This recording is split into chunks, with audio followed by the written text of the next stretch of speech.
Okay, the last example we're going to do for now on linear functions and proportionality. Um, let's talk about it in terms of writing a linear function, basically writing an equation. So it says, recall that a linear function can be described by a rule in the form of y equals mx plus b. We've dealt with that. And what I want us to remember, which is m and b are constants, but not constants that we can multiply by, just constants that they're whole or integers or rational numbers. They're not variables. Keeping in mind that our slope is the m. Sorry, that's an arrow there. I'll let it go. And our y-intercept is the b. Now, let's talk about how we can come up with an equation for this. So it says, what is the equation that describes the function? Well, using what we just said here, we have y equals something times x plus something else. So let's focus on this something else here. What are we adding on? The hint is find out where you're starting at. Find out what your initial value is.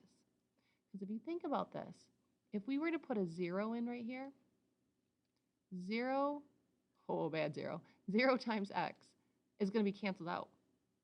So what are we going to left here? What are we adding on to get 4? Well, we're adding 4. So my little hint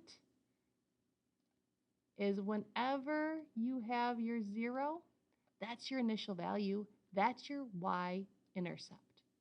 So I know that I can type, a 4 in here.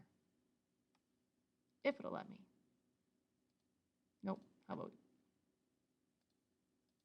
there we go. I'm going to put a 4 in. I'll just move it. We know we're adding 4 each time.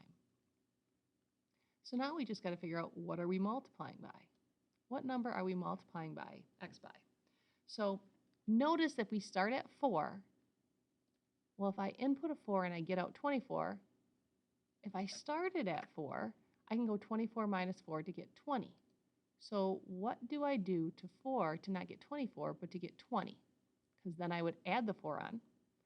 Same thing here. If I input 10 and get out 54, but I'm starting by adding 4, or not starting by adding 4, but I am going to add 4. If I go 54 minus 4, I get 50. So what do I do to 4 to get 20? What do I do to 10 to get 50? Well, you multiply by 5. So we know we can put in a 5 right here. So our equation for this is just y equals 5x plus 4. And you can hopefully make it look a little neater than me.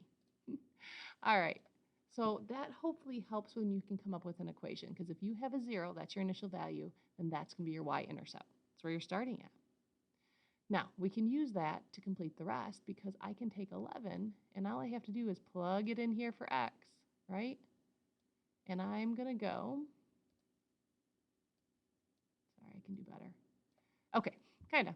I'm going to go 5 times 11, and then add the 4, and when I do that, I get 79. No, I don't. I'm sorry, this is supposed to be a 15. Oops. Wrong one. I can add it. Let's start over. I can input a 15 for x, and I can go 5 times 15, and then add 4 to it to get 79. I can input the 20, 5 times 20 plus 4, and get 104.